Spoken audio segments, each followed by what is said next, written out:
Good morning, good afternoon, and good evening, wherever you're watching us from.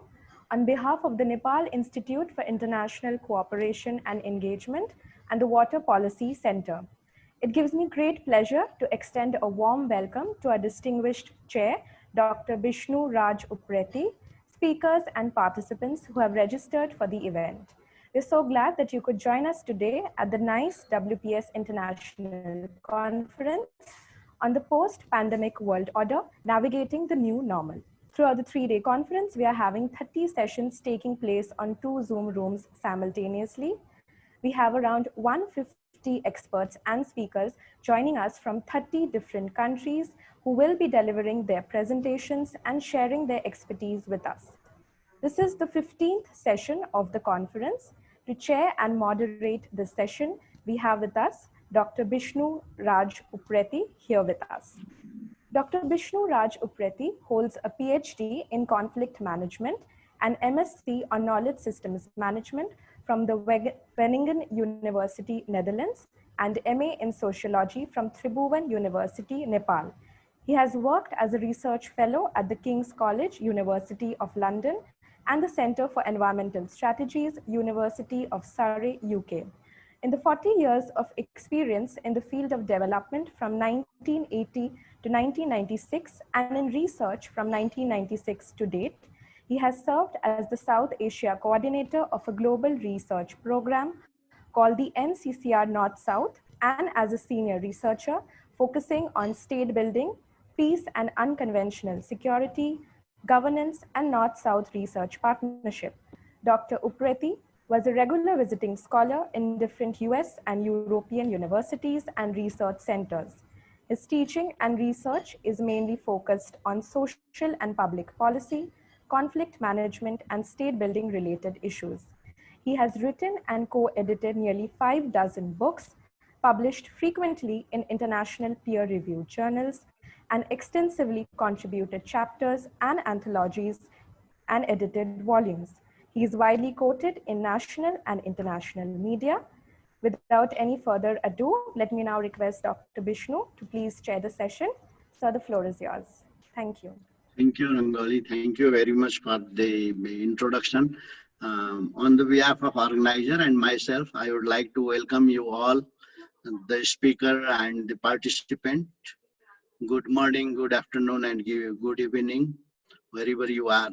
So it was my privilege to chair this session, and I would like to express my sincere gratitude to the organizers for giving me this opportunity to listen to you and learn from the various interesting presentation, which are quite close to my area of research as well. So I am looking forward to hear from you and learn from your rich experiences. As Pramodji earlier said, there is a very strict rule for the speaker. Precisely in 15 minutes you have to stop, so that will be your great cooperation to the organizer because of the time constraint. They have another session, so that means quite logical will be to start closing around 12 minutes, so in 3 minutes you can conclude, and I will be able to warn you if you are not. Can you hear me? Something is wrong. It's okay. Am I audible? Yes, sir, you're properly audible. Someone just tried to share the screen. Okay, thank you. So we have 2 speakers today, and 1 hour of the presentation of the 4, and the remaining time we will have for the discussion. I will go with the logical order given to me, starting with Dr. Sujit Kumar Datta, and then Jumel, then Asma, and then Nisha. So that will be the order, and I request Dr. Datta to present. Please be strict for 15 minutes. Datta, the floor is yours. Thank you. Do you hear me, sir? Yes. Thank you. First, Firstly, let me thank the organizer, Nepal Institute for International Cooperation and Engagement and Water Policy Center, India, who invited me here. Special thanks to Dr. Pramod Jaisal, Research Director NICE, for his outstanding efforts to add such an academic conference and continuous communication and support. Thanks to panel chair, Dr. Bishnu Upreti, and co-panelists of this session who are renowned in their academic career. Today's international webinar on post-pandemic world order, navigating new normal. Today, I am going to talk on China and India in South Asia, a transformative relationship, especially 1988 to 2020. South Asia is a word used to denote the southern part of the Asian continent, which comprise the South Asian Association for Regional Cooperation, especially SAARC countries. The steady growth of China and rising India defines the Asian century with corresponding impact on their domestic landscape and affecting the regional and global order. China has for centuries maintained connections with South Asian nations, and Chinese travelers had written widely about the region.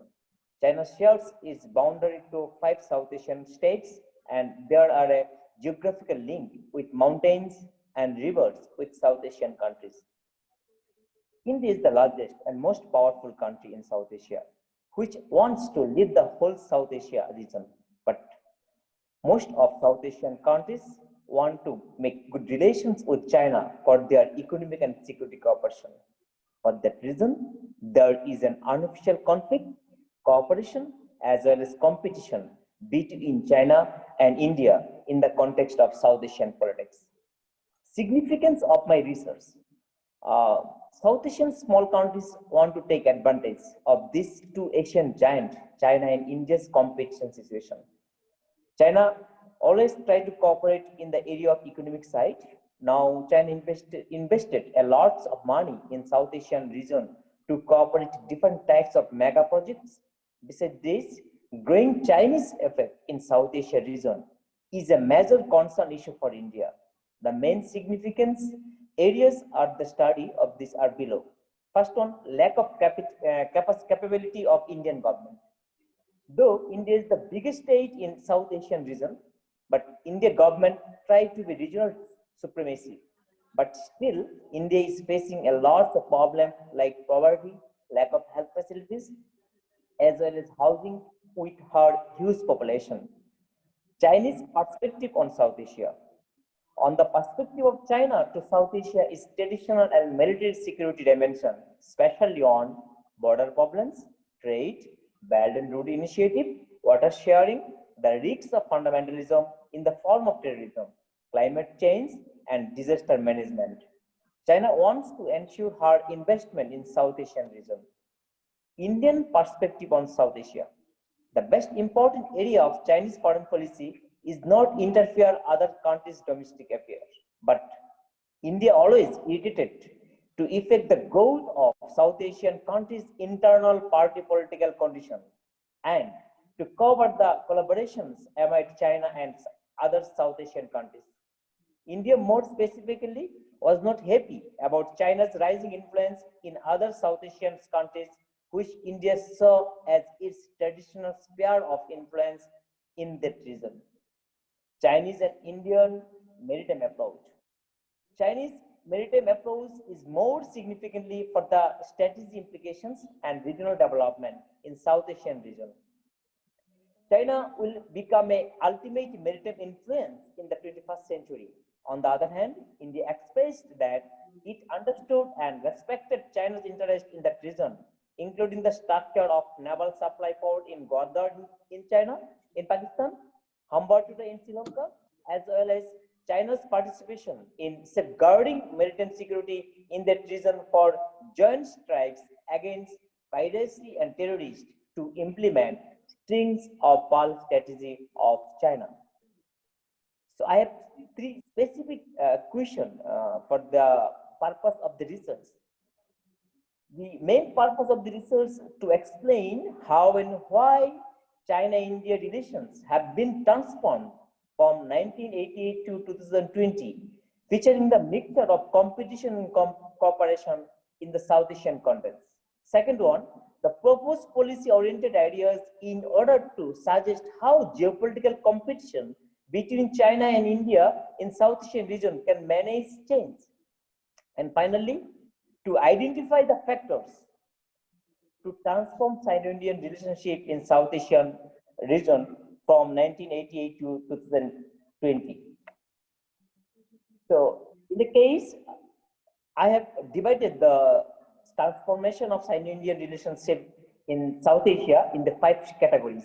The first one, in 1988, Rajiv Gandhi paid a historical visit to China despite opposition from the media and several Congress party members. The first stage was the recovery period, and they start from 1988 to 1998. India's Prime Minister Rajiv Gandhi's 1988 visits, the first since Jawaharlal Nehru's visit in 1954, was considered to be a historic, a turning point, a major breakthrough, and the starting point of reapproachment of Sino-Indian relationship. The second stage is frozen period, and that starts from 1988 to 2030.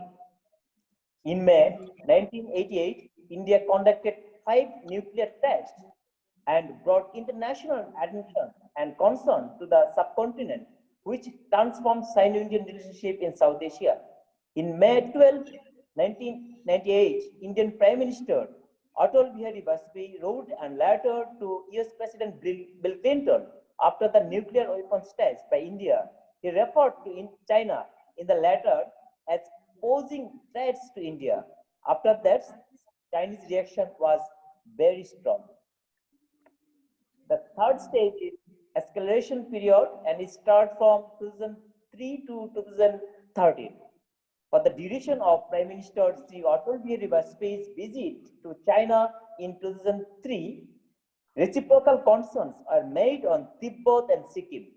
Sino-Indian reapproachment also took this form and mutual concerns.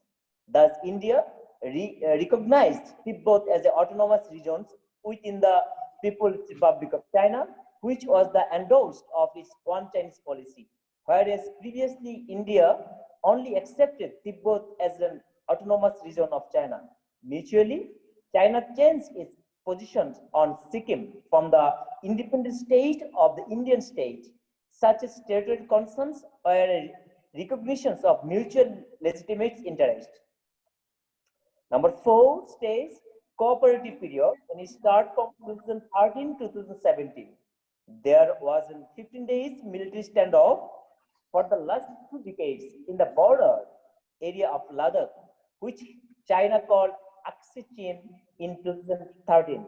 Although it was peacefully resolved through the flag meeting and diplomacy when Prime Minister Manmohan Singh visited in China in 2013. The incident was due to the absence of mutually agreed flag, leading to an increase of mistrust. Hence, both states still feel threatened by the enhancing military build-ups. Such military and infrastructure competition, generating mutual distrust and insecurity, has resulted in the concerns of relative gains of both states. And final stage was critical strategic period, and it starts from 2017 to 2020. After the diplomatic standoff, President Xi Jinping and Prime Minister Narendra Modi launched the hometown diplomacy with a great approach to promote bilateral relations. The bilateral relations were experienced great unrest due to the confrontations of Doklam in 2017. However, in September 2017, the leaders of the two countries decided to move forward and open a new chapter of bilateral relations. In April 2018, Xi Jinping and Prime Minister Modi attended the first historical information meeting. Subsequently, the two leaders held 3 meetings and 3 Chinese state councillors traveled to India. China-India relations are further upgraded with the path of rapid development except Ladakh in 2020. So I'm now discussing the factors which transform the Sino-Indian relationship in South Asian regions. Sino-Indian transformative relationships in South Asian regions have become increasingly complex in the last few years. Though bilateral trade and cooperation has been growing, relations have been increasingly strained by mutual distrust and irregular disputes. In general, Sino-Indian relations are influenced by the following factors. The first one, historical legacy. China and India shared a number of similarities like its geography, nature, and common anti-colonial sentiments.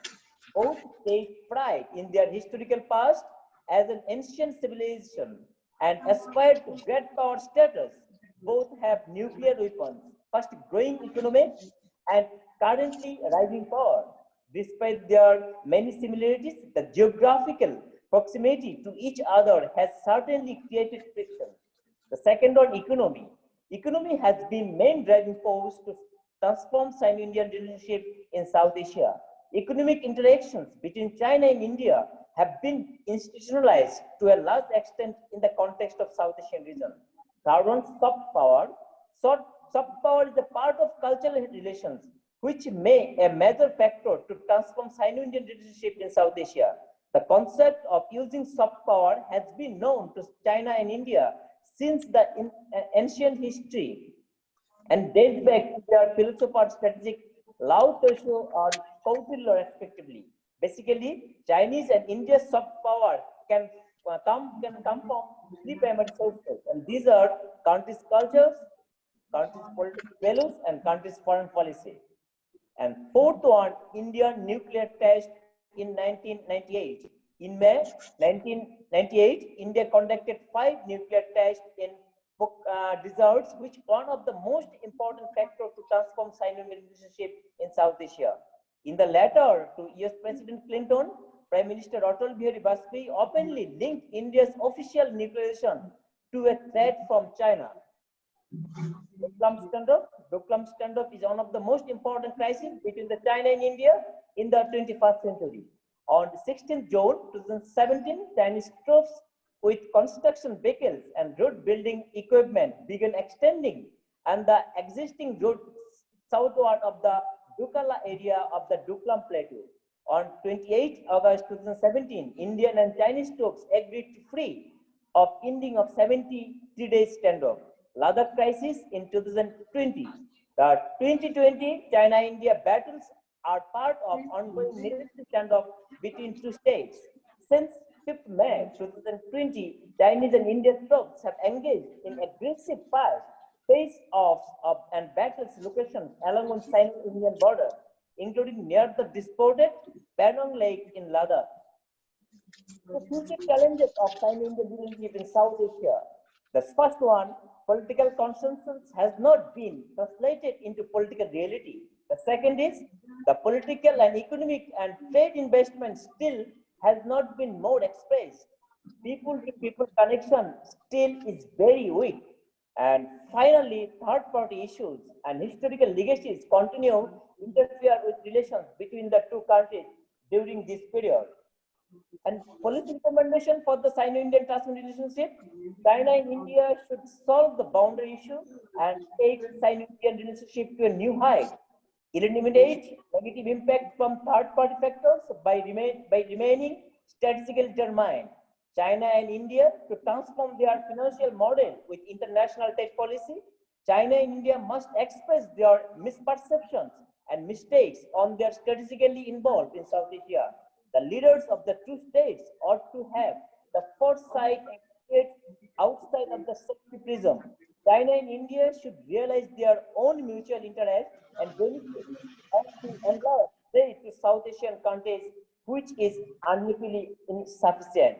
And finally, I want to say, Sino-Indian transformative relationship in South Asia from 1988 to 2020 equal competition plus cooperation minus confrontation. The buzzword like competitive cooperation and competition plus cooperation between China and India are away from ground reality. I will finish my talk in the only for the just two quotation from the President Xi Jinping and Prime Minister Narendra Modi. President Xi Jinping told, Chinese dragon and Indian elephant should join each other in a duet, not a duel. And Prime Minister Narendra Modi said, when India and China work together, 1 plus 1 is not 2, but 11. Thank you. Thank you very much, sir. Thank you, Sujit, for very precise and punctual in time. I hope the other colleagues following Sujit will also follow the same trend.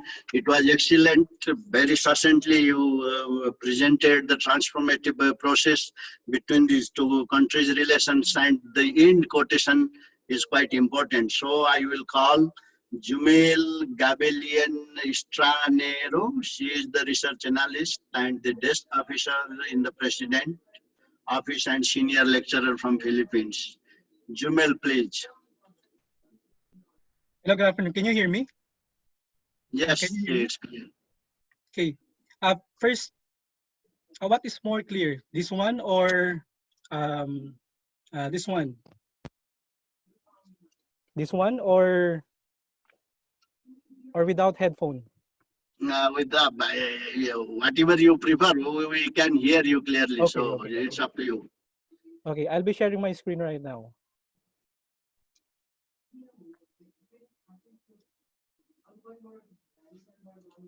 Okay, can you hear?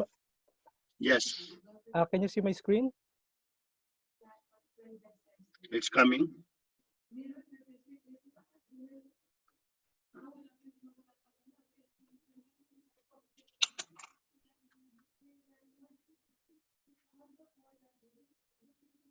Can you see my screen?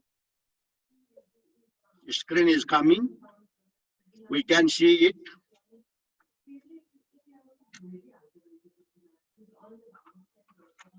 I can Go ahead. actually see right now.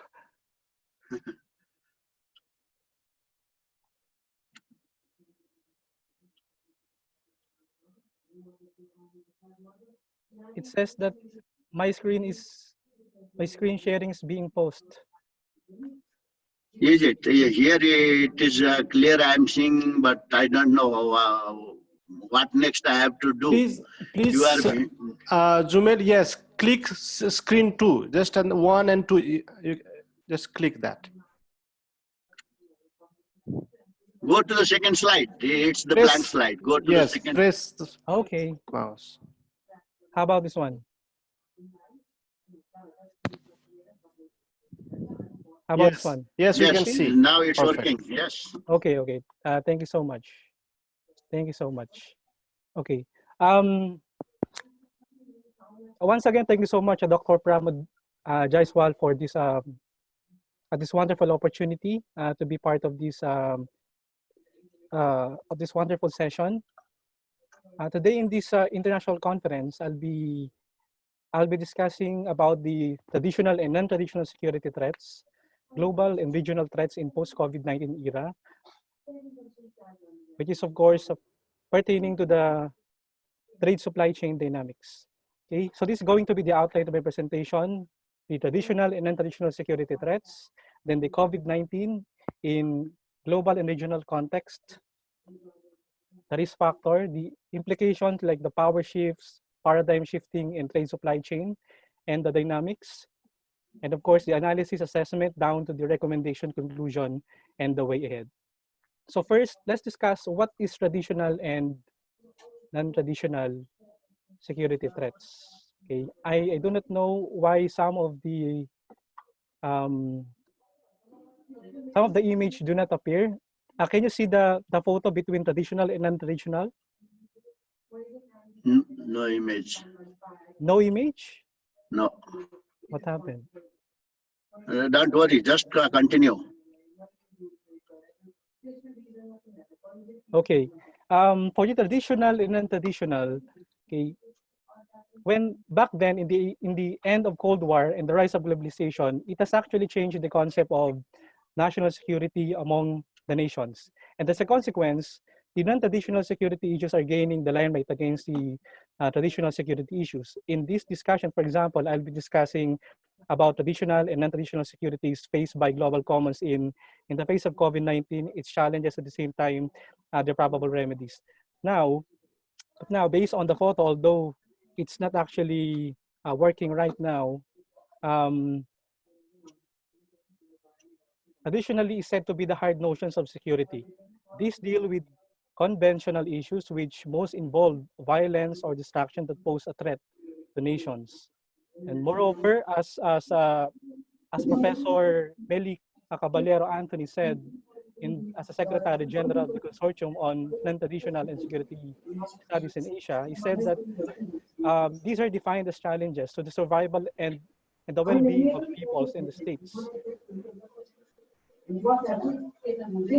the other hand, on traditional security threats, those threats which are emanated by the non-state actors, these are challenges to the survival of the state and well-being of people that arise primarily out of the non-military sources such as climate change and of course this COVID-19 that is ravaging a lot of states right now, cross-border environmental degradations, and of course resource depletion, infectious diseases.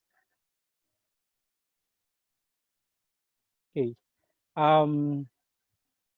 Unfortunately, there's no images that you can see right now, but this particular background of the image with this yellow moving dots, uh, it talks about the level of permeability that's actually evolved. So the features actually of most global and regional risks that we are experiencing are said to be non-military by nature. Second, it's transnational. Third, it's transmitted rapidly due to the globalization and of course communication revolution. In this case, we have COVID-19, which is spreading out like a bioterrorist from one place to another. Okay, and then of course we have COVID-19, and in global and regional context, the risk factor, it actually ravages the global environment, the change in the economy decrease, and of course the global health. Okay, so let's go with this. Okay, at least this one is a more I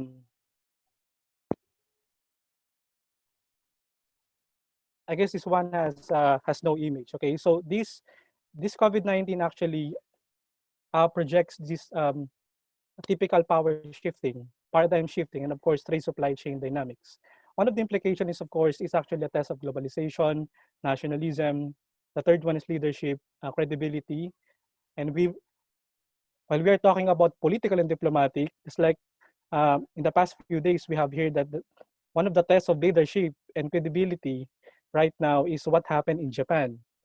For example, Shinzo Abe or the Prime Minister of Japan actually resigned 2 days ago, and people are having two thoughts of that. First is they are lauding this kind of effort of the president of the prime minister, but on the other hand, people are doubting why he had to resign or he had to go down of his post. And of course, the fourth one is a test of universal healthcare implementation, both in social and security and international domestic policy. The fifth would be the economic factor, and of course the future direction. Okay, so with this, I'm very sad that you can see this data, but in this particular graph, I'm actually showing that there's a particular unprecedented collapse occurring right now in the first half of 2020. In fact, even last year, we have been experiencing some sort of GDP or gross domestic collapse with a constant price between 2019 Q4 and 2020 per percent. But this data for China referred to the change in between 2019 is of course quite different with what other states are experiencing. Okay. Now, there's another one. Here's another graph that you are not actually seeing, but it keeps the trade in essential medical supplies flowing, means removing barriers such as tariffs, for example, in trade that actually affecting some medical goods essential for combating COVID-19. Like for example, several countries maintain tariffs of up to 10% on COVID test kits. Okay, it means expediting certification procedures to allow new products to be traded as soon as possible, ensuring the technical requirements being said to be science-based and do not unnecessarily restrict trade. Finally, it means enhanced trade facilitation to keep goods moving as quickly as possible, including identifying key actions needed to ensure smooth customs procedures with limited human interventions. Okay? And of course, there are particular issues with like food supply chains, food loss and waste, appropriate biosecurity arrangements, okay, being produced based on the sanitary and phytosanitary or the SPS requirements based and unnecessarily restricted. Now let's go with the impacts, okay, of 19. So technically we have food supply chains, the flights, shipping ports, shipping containers, footwear, and the variety of trade processes have been affected by this pandemic. Okay, for example, in the footwear, okay, um, I remember the World Footwear Experts Panel. They have gathered specialists from all over the world, and they believe that the COVID-19 crisis will result in a rethinking. I have to reiterate that rethinking of the supply chain and the way it is organized. I mean, during the month of March, we have recalled that we have conducted the second, or we have seen the second edition of the World Footwear Business, and we have seen that there is a question whether the panel members of COVID-19 likely impact on firms' medium-term decisions regarding the locations or the relocations, for example, of some brands of shoes like Nike, Adidas, etc., of the footwear productions. But technically, more generally, all supply chains are being affected um, to ensure or by the need or by the necessity to ensure additional health and safety measures, which actually being a factor for the cost and time. Now let's go with the COVID-19. Oh, sorry. Implication of power shift, uh, paradigm shifting in trade supply chains in growth in growth development, for example, in Asia, it is expected to stall at 0% in 2020. It's, it is worst growth performance in almost 60 years. If we will be trying to assess the past 60 years, including during the global financial crisis, which gave us 4.7% in the Asian financial crisis with 1.2%. So that said, Asia still looks to fare better than other regions in terms of the activity. Um, Here in this particular slide, I'm actually showing the impact of COVID-19 in the US presidential race, wherein, of course, it discussed the effects that the current crisis has had in President Trump's chances for re-election on November 3 ballot, as well as the electoral prospects for likely Democrat nominee Joseph Biden and the rest of the candidates. Okay, now let's go with this. Okay, um, I have to tell you that while China is experiencing some kind of blessing from other states that they can buy masks or surgical masks in China, there's of course a potential gap for China in terms of the global supply chains. Apparently, it's very soon after the city of Wuhan in other parts of Hubei province that they actually announced this region quarantine.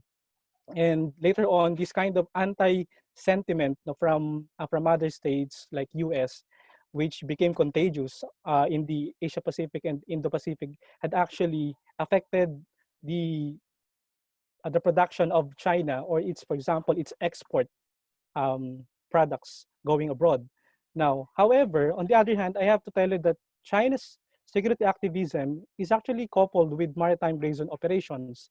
And since January until June, and of course last month of July incidents, it actually provides a challenge in the power and paradigm shift of ASEAN and US in terms on how they have how they position themselves in the in this issue of multilateral means, while China prefers the bilateral negotiations.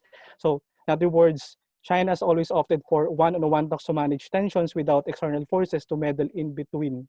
Okay, but of course, for us Filipinos here, we want to resolve this by rule of law, and of course the multilateral approach among ASEAN states and the Philippines, being supported by Australia, Japan, US, and other middle powers and dominant powers. Okay, so next, let's go to the analysis. I guess last 5 to 10 minutes. Okay, so operationally, since the ECQ or the enhanced community quarantine or the modified enhanced quarantine and the general quarantine, there is of course the suspension of a lot of mobility and transports, causing a lot of delays in logistics among other things. For example, economically, it costs Filipinos and other ASEAN member states. Jamil, you have to finish in 2 minutes, okay? Okay, yes, sir. Okay. So it actually affect in terms of handling the viral outbreak, the challenges for us like non-traditional security. It actually accelerated the diversion of manufacturing of foreign direct investment away from China to Southeast Asia.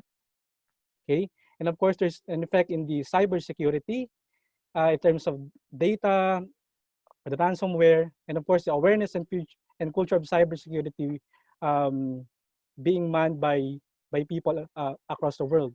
Now, in terms of the recommendations, I have at least like 5 to 7. So we have to counter-check informations. We have to strengthen our treatment or the medical approach in solving the COVID-19. Leadership, we have to update our policy and strategy. At the same time, a comprehensive and coordinated policy response not only within the state, but of course, interstate. 4 things we have to do.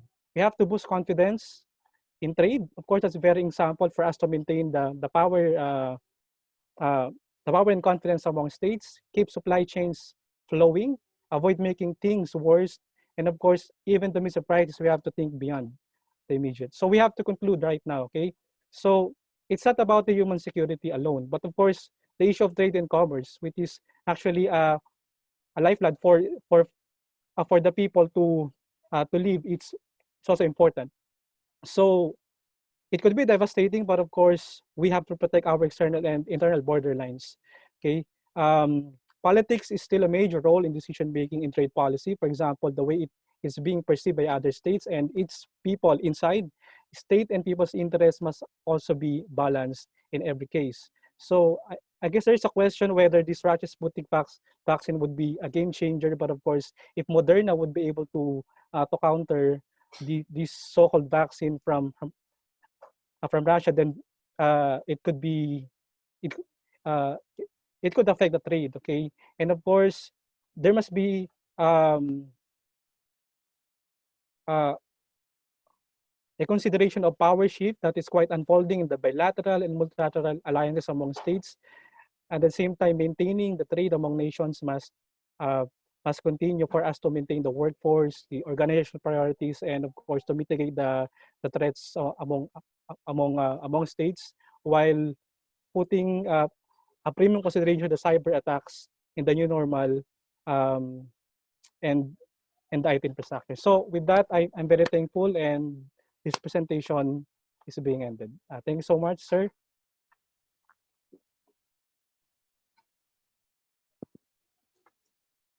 I'm done with my presentation.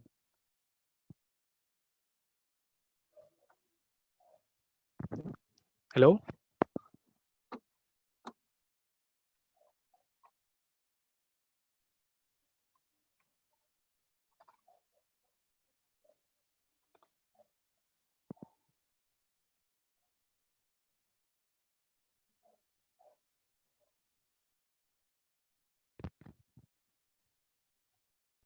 Hello, Oh, Dr. Upreti. sorry. I'm sorry. Sorry, Ashma. Okay. So please, Ashma, you have also the 15 minutes. You just take that time. She's from the Washington. Very much looking forward to hear you. Go ahead. Thank you, Chair. First of all, I would like to clear that I am Islamabad-based researcher right now, currently visiting fellow at with South Asian Voices. With this, I am thankful to NICE for invitation and providing me an opportunity to be part to present my thoughts on COVID-19, traditional and non-traditional security threats. My presentation is divided into three portions. At first, I will explain the overview, global and regional overview of pandemic era. Secondly, its socio-economic impact on India, Pakistan, and its implication on strategic landscape of South Asia.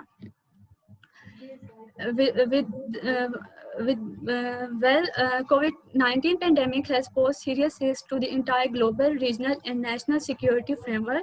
Also, economic and political instability, more focus on military security, inefficient and ineffective governance, as well as poor healthcare facilities have identified the incoherence and operational shortcomings of healthcare system to tackle the health crisis. The global pandemic of coronavirus disease or COVID-19 has triggered economic crisis and shaken the social and economic foundation of states across the world, including Southern Asian region. South Asia's security landscape is confronted with varieties of traditional and non-traditional security challenges. Two major regional states, India and Pakistan's bilateral relations are punctuated complex due to historic conflicts. Amid the hostile ties and complex regional security dynamics, the conventional concept of security had gained more prominence in national security framework of both countries. Since the COVID-19 crisis, the increased to widen the concept of security and focus on both the traditional and non-traditional security threats to achieve the national security goals. Countries in the South Asia were viewed highly vulnerable to pandemic outbreak for two reasons. First, public health structure of states are struggling hard due to limited resources. Second, the population density made the regional countries potential hotspot for rapid spread of infection. Now heading towards the socio-economic impact of the pandemic on India, Pakistan. The spread of COVID-19 has impacted billions of lives across the South Asia. In India, the high new cases have resulted in economic collapse with 4.5% decrease in GDP in 2020. The unemployment rate increased to 27.1% in previous months during the lockdown measures. Additionally, natural disasters such as floods in various regions of India have further inflicted massive loss of life, property, access to health services, and food. While COVID-19 cases are increasing in India rapidly, meanwhile, Pakistan managed to flatten the curve, but the pandemic has resulted in economic fallout, pressure on health sector has increased, agriculture sector of Pakistan has severely impacted, and decline in economic growth is witnessed. IMF projected in June 2020 that Pakistan's GDP growth is expected to slow by 3%. According to World Health Organization, both India and Pakistan spend low expenditure on health sector.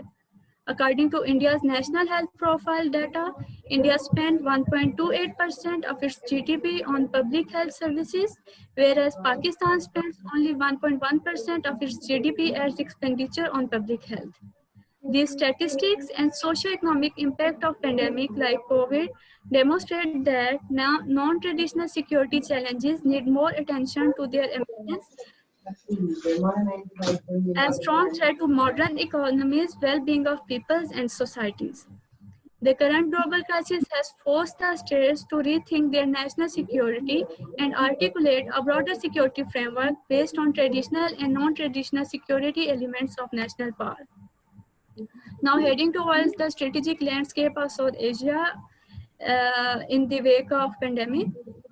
Though the non-traditional security gained attention of policymakers in the wake of COVID-19, but regional security landscape of South Asia is likely to remain unchanged. South Asian nuclear weapon states, India, Pakistan, are intervened in traditional security competition due to history of military confrontations. Conventional and nuclear development in one country is matter of concern for others. due to number of dynamics such as territorial conflicts, asymmetries, modernization of conventional and strategic forces, the military security has remained focus of policymakers of South Asian region. The bitterness over Kashmir between India and Pakistan and ongoing ceasefire violation along the line of control has intensified the tensions between both states. Strategic and security competition remain dominant in South Asia despite the escalating socio-economic challenges. The South Asian strategic environment can also be viewed through the prism of triangular ties between China, India, and Pakistan at regional level. In May 2020, a crisis occurred between China and India along the line of actual control in Himalayas during the pandemic, which has triggered due to India's which has triggered due to India's concentration of road in area claimed by China. During the China-India standoff of 2020, India's policymaker allies tried to theorize the possibility of true front war while referring triangular strategic equation between China, India, and Pakistan. From India's perspective, the threat from China emerges due to unresolved border issues and increasing China-Pakistan strategic relations. China, however, views India's threat perception as self-fulfilling prophecy driven by India's domestic politics and its aspirations to become great power. India's claim that China and Pakistan may engage in any conflict against India, such theories were considered baseless by Pakistan security analysts. Meanwhile, other issues in the region, such as India-Nepal border conflict and Nepal's protest against disregarding its sovereignty and increasing tension in South Asian states due to recent developments such as Citizenship Amendment Act and NRC. Such developments during the pandemic demonstrate that strategic competition and geopolitical rivalries among Southern Asian states has remained a dominant factor affecting the regional security dynamics even during the escalating human security challenges. In the backdrop of recent border crisis, in July 2020, India received the first batch of Rafale aircrafts and aiming to purchase Hammer missiles from France on emergency basis. Its security planners are focused to enhance operational preparedness of Indian armed forces to counter the perceived threat. India's defense budget has maintained growth momentum. Defense budget for fiscal year present 15.49% of total central government expenditure. Meanwhile, Pakistan defense allocation for current fiscal year shows an increase in its defense budget. Additionally, Pakistan's policymakers remain concerned about India's growing military spending and military modernization, as well as its quest for acquiring state-of-art weapons. In response, Pakistan is also focusing to acquire advanced military technologies to address this gap and maintain deterrence against India. Thus, regional security dynamics and hostile nature of India-Pakistan relations could further induce security dilemma between New Delhi and Islamabad and may increase the risk of arms race in South Asia. India's determination to modernize its strategic and conventional forces in its competition with Pakistan and to achieve regional political objectives might create asymmetries within the force structure of South Asian states. Due to competitive geostrategic landscape, the regional states will remain focused to address their traditional security dilemmas in future, and prospects of human security initiatives are narrow in the region despite the growing pandemic crisis. The COVID-19 crisis will not be able to bring much shift in political and strategic thinking of South Asian states. Well, now heading to key policy takeaways in prevailing security situation could be that the complex pandemic requires complex solutions. With the outbreak of pandemic, a new security challenge emerged that has evolved the health crisis into economic crisis in developing as well as developed states. In emerging security dynamics, a comprehensive defense mechanism is essential for state survival, but human security also demands attention. As during the pandemic, during pandemic era has not only identified existing gaps in health security capacities against public health risks, Heavy economic and political losses compels policymakers to review their national security priorities and formulate comprehensive security framework based on both traditional and non-traditional security paradigms to secure a sustainable future. Thank you. Here I will stop.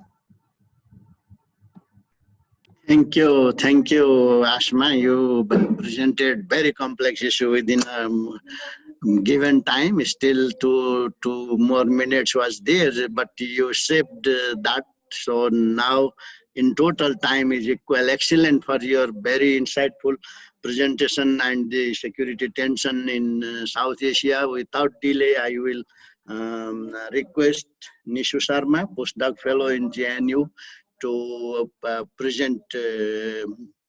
Nishu, please. All, thank you so much, Upreti sir. Without wasting any time, I would like to start my presentation with the title of my presentation is redefining non-traditional threats post-COVID-19 discourse. Basically, what is security? Security is in that when people feel secure in their country, when there is no threat, when we feel safe at our home. So when sovereignty, political independence, and what we can say that territorial integrity, when these are the fundamental values, and when these fundamental values are attacked, that means there is threat to our security. So the new phase, a new aspect of non-traditional security, which emanates from internal issues affecting a country, such as terrorism, migration, human rights, climate change, and so on. The non-traditional approach is stateless, boundaryless, they have no respect for borders, and non-military origin. Non-traditional threat is the upcoming threat of the present context. Basically, we have always talked about the traditional threat, which means the military. But people or the international community has always overlooked the non-traditional threat. Now there is a need, because this pandemic has caused numerous destruction, has caused huge destruction to the entire society. So there is need to read, there is need to analyze more over this non-traditional security threats. The widespread of the COVID-19 has exposed the frailties of all democracy, and it has exposed the weakness and unpreparedness of all the countries in terms of health and social security system. The inevitable unleash of the virus from China has brought the world on the verge of revisiting Samuel Huntington's Clash of Civilization. More than a confrontation between the West and China, it is now a clash of system and values. So apart from wreaking havoc all across the globe, the COVID pandemic has exposed several other key security risks, and most important being is health security. Another traditional security aspect we can talk about, which highlighted during this COVID-19, is a severe economic repercussion on the global order. The world is moving through a period of negative growth, something that has not been seen in the past few years. In fact, the Global Economic Prospect paper published by the World Bank in June 2020 stated that the emerging markets in the developing countries are the most vulnerable to the financial crisis, and nearly 60 million people are expected to be pushed into extreme poverty in a post-COVID world. Not even that, the UN report also suggests that a shrink of nearly $8.5 trillion of global output could send 130 million people into extreme poverty and leave us several unemployed.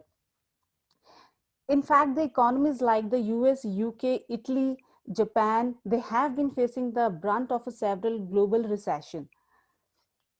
While many governments have opted for a phased lockdown or partial lockdown model to tackle the health-related issues associated with the outbreak, they have failed to implement public policy to curtail other risks associated with it. That has resulted in a new age security dilemma. In fact, COVID-19 has brought with this economic crisis in the form of increased market volatility. This created an atmosphere of public agitation, against the government, mass protest and activism. International trade is also at a still affecting all the export-oriented economies around the globe. This will also have geopolitical consequences, particularly for US and China relationship that can be seen in the geopolitical rivalry between the two has intensified.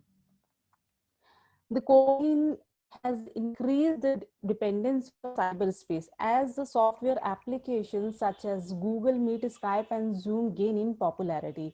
And this gain has been noticeably triggered by the idea of working from home due to the conversion of physical from education to online learning module.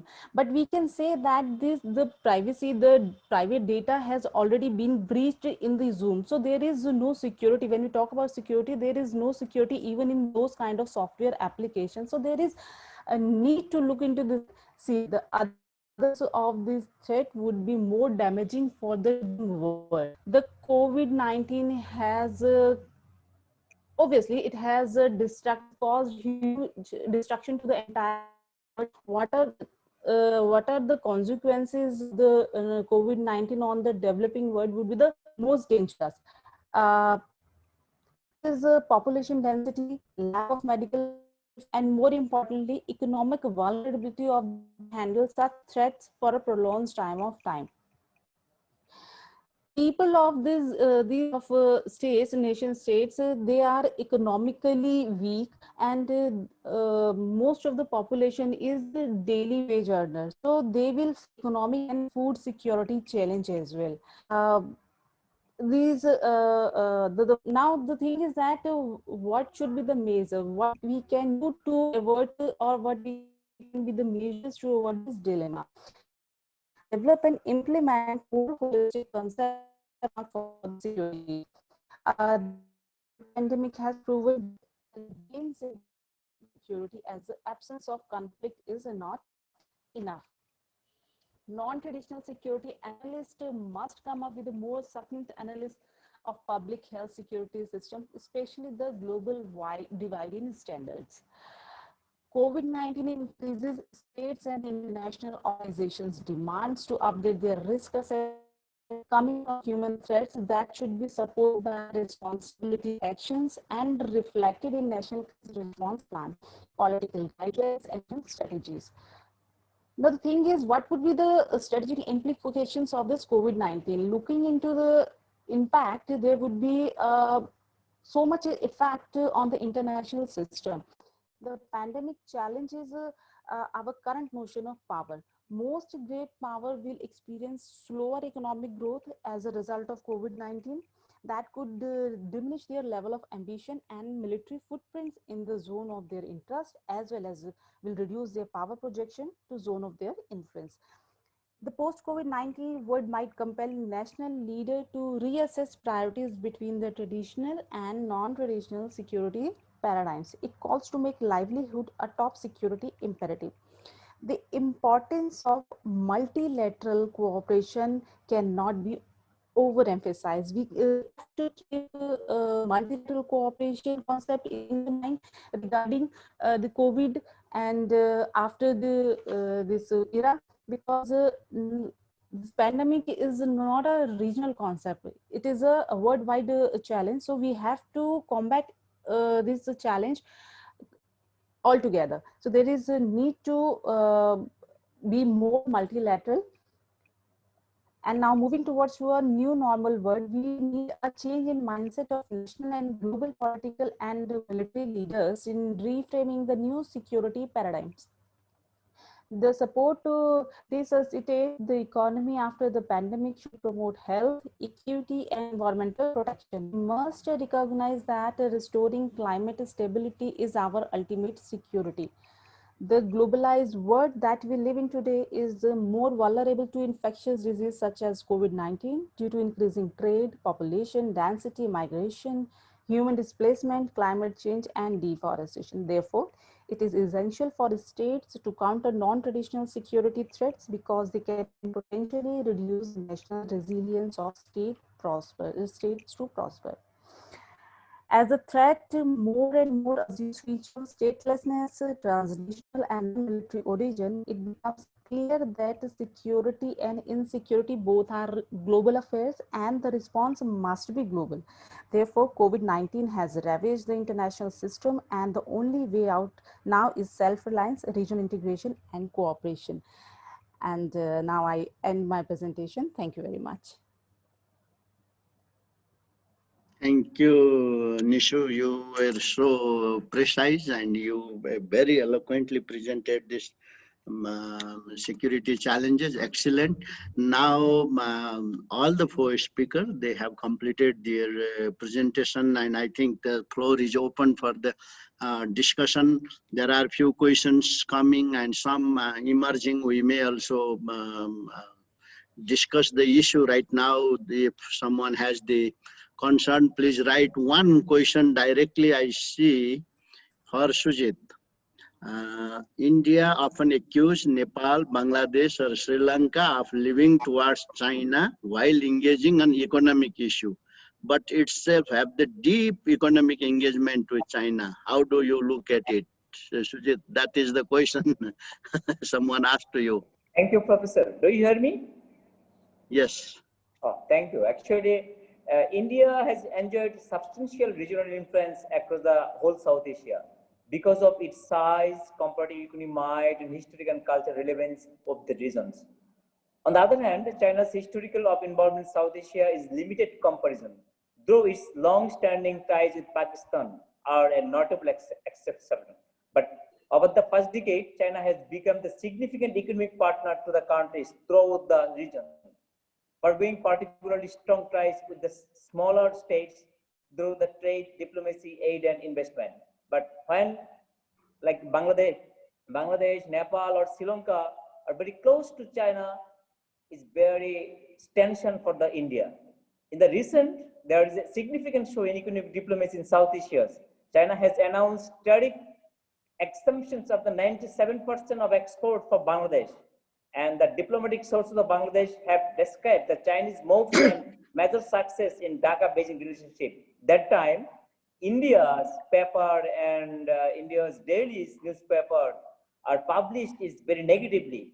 So when China is very close to Bangladesh, Nepal, Sri Lanka, and other small countries, but it's more tensionable for India because of they don't like to the close to these countries. But in my presentation, I highlighted that India may be the big states in the case of geography, big populations, but he has not so capabilities like the money, because India herself is facing lots of problems like poverty, lack of sanitation, health facilities, even the housings. Almost 20% people are living below the under poverty line. So it's very tough for her to look forward to economic support to other countries. For that reason, South Asian small states like Bangladesh, Nepal, Sri Lanka, and other states are looking the economic support from the China. So when we are going to the China, India is not looking it very positively, and they are always show it in very negative sides. And the recent example is the Bangladesh, because when Bangladesh got 97% export from the duty free, Indian papers are highlighted it very negatively. So it's very tough to assess. Thank you very much. Thank you, Sujit, for your concise response. There is another question to anyone, any of you, perhaps first to the Asma. What is your view in the biggest hurdle in improving the relation between India and Pakistan, and are there any prospect of improvement in ties between the two states? And perhaps this is also same to Asma. Do you think China contributes to India-Pak rivalry, or it's create the avenues for cooperation between the two countries? Please, Asma. Well, thank you. Heading towards the first question, like what are the biggest hurdles? I believe biggest hurdle between India and Pakistan is the Kashmir conflict.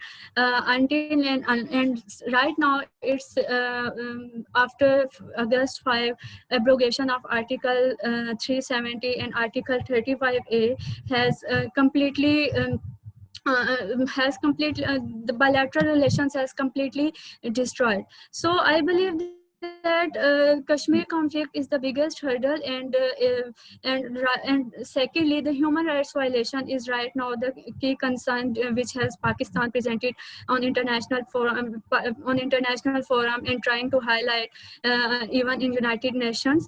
I believe until and unless the Kashmir conflict is not resolved, there are no prospects of cooperation and any kind of dialogue between the both states. Sorry, what was the second question?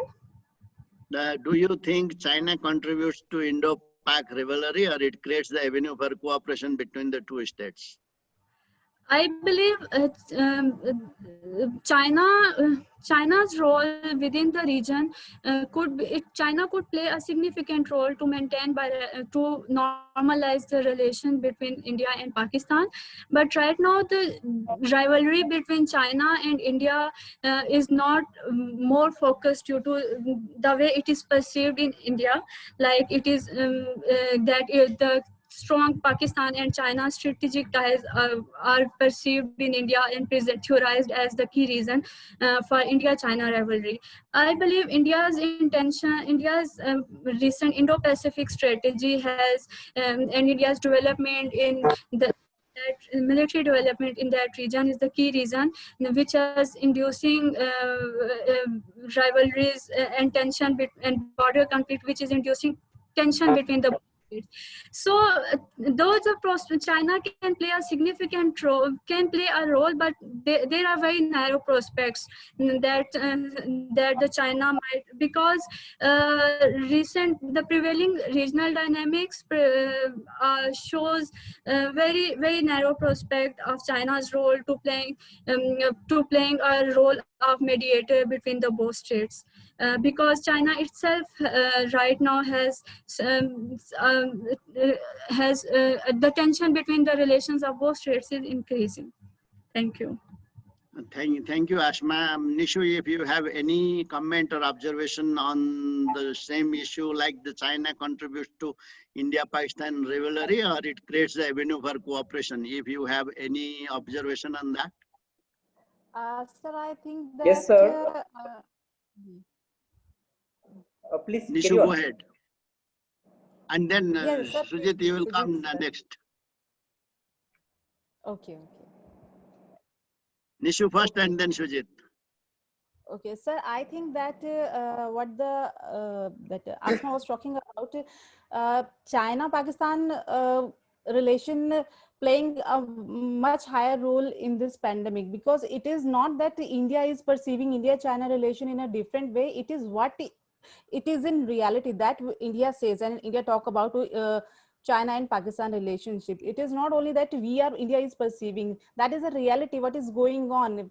China is backing Pakistan, and Pakistan is totally relying upon the China. So if there is no mislead, or they are the facts, and the role which China has played in pandemic, it is known to everybody. So you can cloud this fact that no, there is no reality about India-China collaboration in this, and their effects on India and the views of India is quite different from the other word. No, in whatever India perceive is based on the facts and based on the reality. So we must go to the statics, and we must go to the data. Then we should talk about all these things.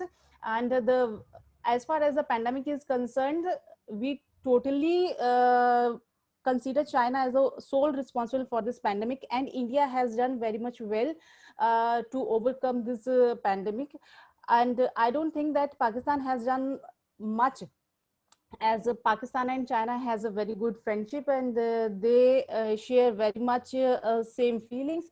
I don't think that China has come out with more measures to help in this era to bring Pakistan from this pandemic, where India solely has done so much for its country, for its people. Thank you, sir. Thank you, Nishu. Dr. Sujit Datta, do you have any observation on that? Yes, I just want to concern about the second questions actually. So China contributes to India-Pakistan rivalry or not? So I agree. Sometimes I agree because if we consider the South inactiveness and more active of BIMSTEC, as well as the CPEC, China-Pakistan Economic Corridor and Belt and Road Initiative.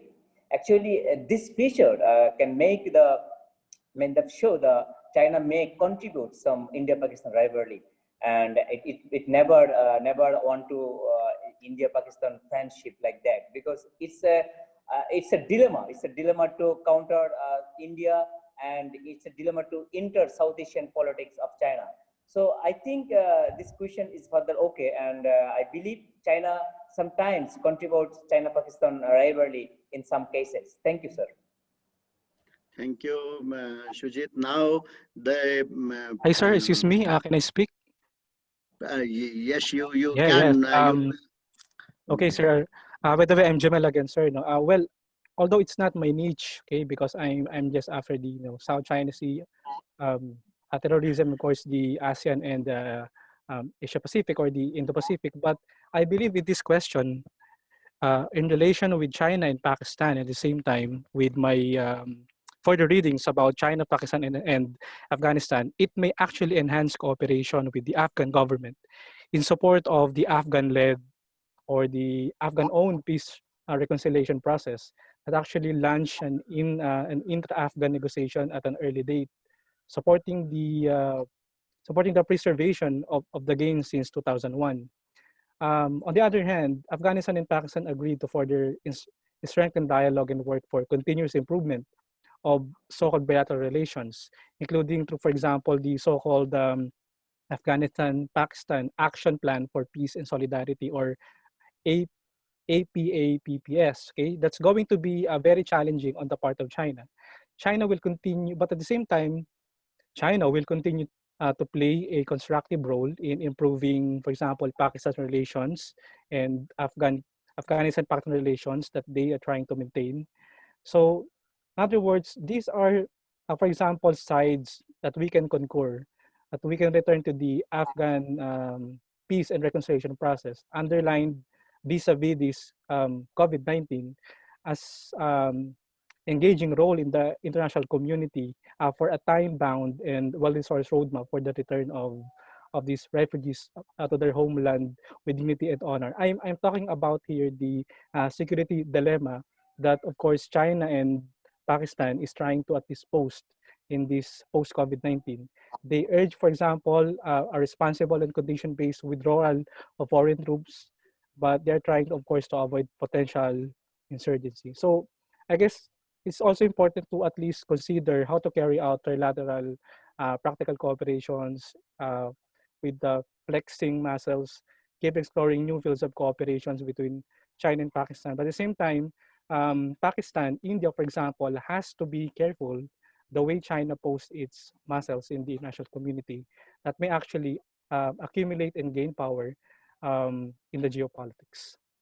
Thanks so much, sir. Thank you, Jamel, for your great contribution. Well, I have one common question, though the question from the general audience is not there. I have one common question to all of you, because the whole four presentation gave the scenario that we will be facing different challenges, complication, and all that. So that is the reality. In that complex circumstances, do you envision any sort of the regional collaboration or cooperation or concerted action that can address these challenges at the regional level, because the conflict, tension, they are the one reality, but we can't live always with that.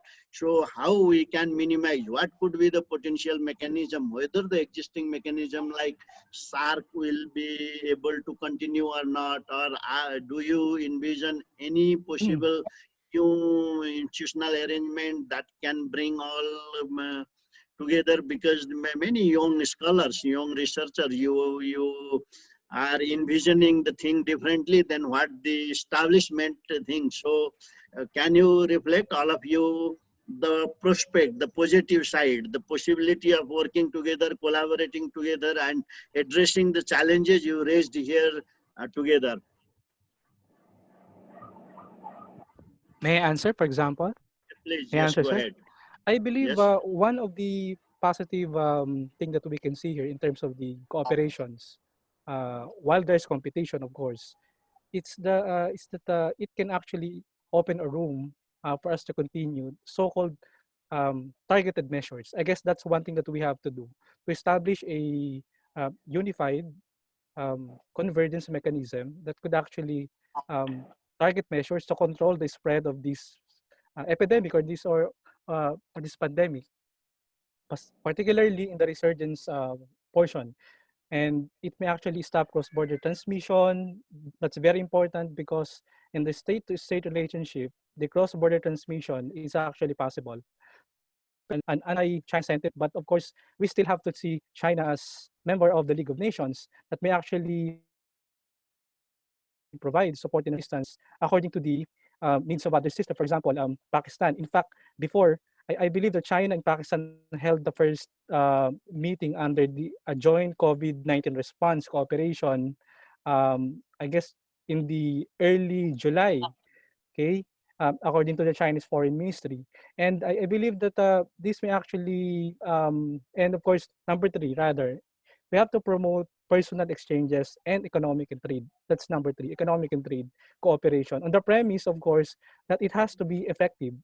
It has to be effective mode of engaging with these states vis-a-vis an effective quarantine measures. And it has to be a good host to each other, for example, nationals, students, and smooth progress of the China-Pakistan economic corridor. So after the outbreak, for example, we can demonstrate support and solidarity for China's effort, but at the same time, maintaining the security of India, Pakistan, Nepal to combat the coronavirus with its sovereignty. So Pakistan, Nepal, and India has also to mobilize the entire country to provide material or logistics supply in terms of assisting other states, not only United States and China, but of course other states like Australia, Japan, for example, if they are doing vaccines, okay. And last but not the least, we have to stand together as a community, hoping that every side will take the establishment of this mechanism, of those three mechanisms, as an opportunity to further join forces against COVID-19 and defeat the virus as an early date as possible, hopefully. Thanks so much, sir. Thank you, Sujit. Yes, actually, for the cooperation, firstly, India should avoid the big brother attitude to the small countries like Nepal, Bangladesh, Sri Lanka, Bhutan, etc. And on the other hand, we can say that Modi's neighborhood first policy seems to be a status of the now locked border disputes with the three of which neighbors, including the traditional plan Nepal also. So New Delhi and Kathmandu are engaged in what experts have called the Kargil War. There is no questions about the fact that India neighborhood policy in the few of the years has been completely failed.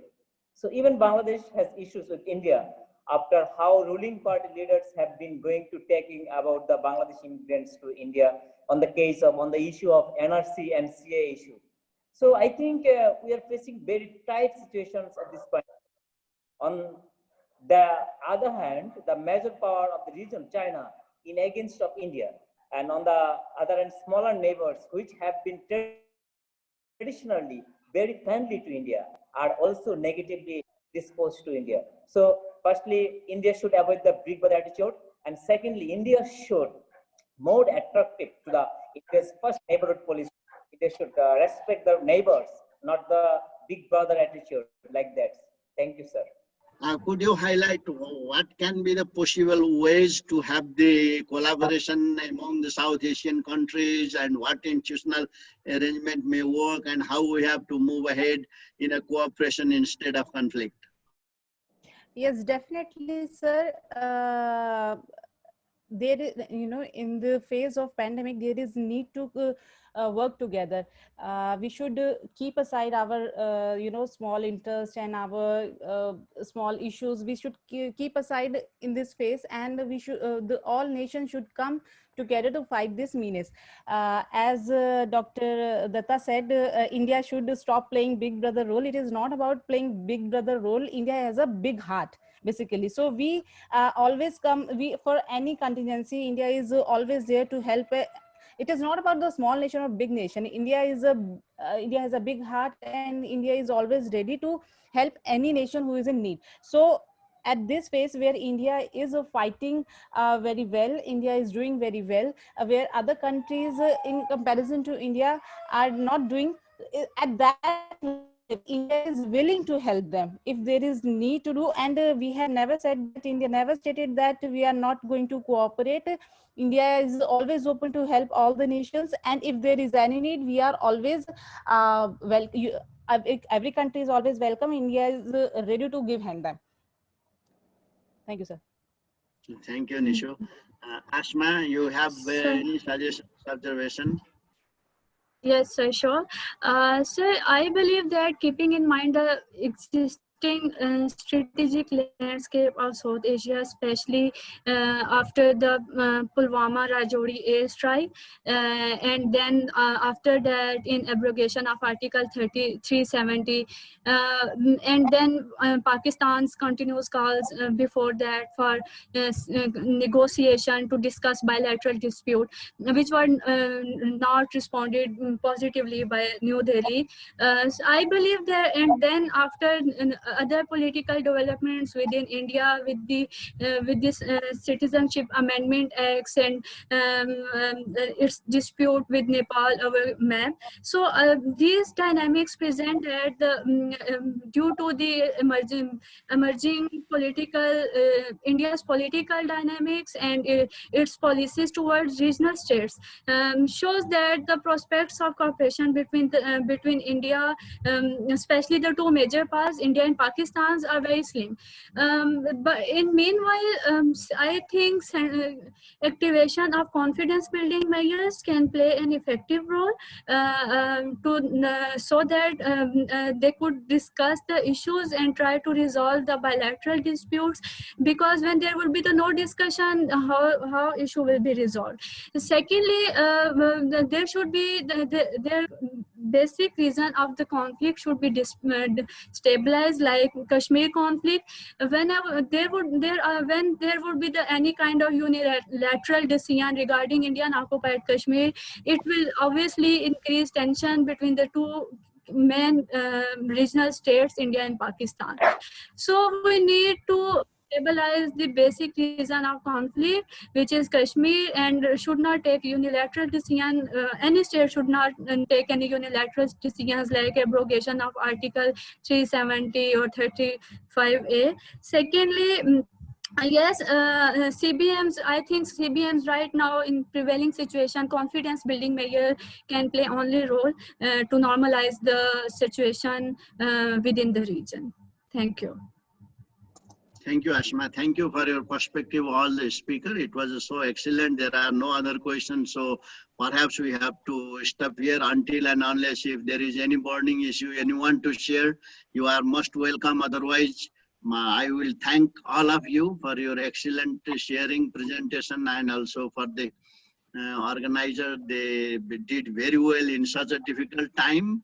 It was quite a successful conference. All of us were able to share, interact with each other. So this is a very close community. I guess those who are interested in this non-conventional security issue, security in the region, that is the professional scholarly group working in future too. So I hope this group will be intact and sharing and learning more in the future as well. The young, very young scholars, so you have the real future in this world. And also because the South Asia, our generation is always faced with the tension, conflict, all that. And your generation, you have to change that. There is we need to learn from the Jumel side of the world, because the Southeast Asia Thank you, sir. Thank you so much. better than South Asia. But South Asia, we Yes, sir. have Yes, sir. also Yes, sir. great culture, great tradition. We have also the great leaders. So hope there will be cooperation. But as Asma clearly said, confidence building measure, mutual respect and trust are quite important. And country can be smaller in population or geography, but it all are equal in its sovereignty. So if we want to improve, we have to start right from there. And if we start with mutual respect to each other, then it will definitely do. And I hope this type of the interaction, this type of the sharing are quite important. We have to promote the all possible ways of collaboration and cooperation, working in a concerted way, working together, instead of creating the tension, instead of fueling the conflict, because the region is volatile. Everybody of us know it is quite sensitive. It's a highly nuclearized zone. It is highly militarized zone. It is a highly volatile zone because of the poverty, inequality, marginalization, exclusion, all that. These are the big glimpse side of the reality. But still, we have also the very bright side. We have this big number of population. We have the young folk looking for the bright future. We have the common tradition, common culture. At least we have to capitalize that. We have the hope, and young generation, particularly young scholar, need to research, need to develop the knowledge and skill that will help to work together, to come together, to sort out the problem mutually in a peaceful way, and to strengthen the coexistence of each of the smaller big nations. So my wish to all of you, particularly almost all you are presenting seems younger and very prosperous, and you have the great future. Our future is in your hand. You work hard, you develop the new knowledge, you disseminate the new knowledge, you convince to the leaders who want the confrontation to go for the collaboration. So collaboration is the only way. It will Yes, only yes. bring to the win-win situation. Otherwise, confrontation will bring into the win and lose situation, whether it is Indo-Pak tension or whether it is a tension with other countries. So our wish, our hope, and our work should and must be to force the possible area of collaboration and working together. With that, I thank you for your very insightful presentation, and I hope we will see each other somewhere, sometime, and thanks to the organizer as well. Yes. By the way, sir and ma'ams, okay, like Miss Asma Kali, the Dr. Upreti, Doctor, that if you want to go here in the Philippines, I'll be willing to welcome you here in the Philippines. Thank you very much for your offer. Definitely this group is Yes. concerned with this area. So wherever this type of the interaction are, people will appear one way or their way. When I was looking, Sujit is traveling here and there to present thing, and others are doing the same. So if you come to Nepal, you are always welcome. If you come to other country, they will welcome you as well. South Asia, in Southeast Asia, I have worked several collaborators in Myanmar, in Laos, in Thailand. So I have a relatively good understanding of that region, and the humbleness of the people of that area and food we all enjoy. So we will definitely come, and once we come, we will contact you, Jamil. Thank you for your offer. Thank you so much, sir. Thank you so much. Thank you. Thank you very much. Thank you. Bye-bye.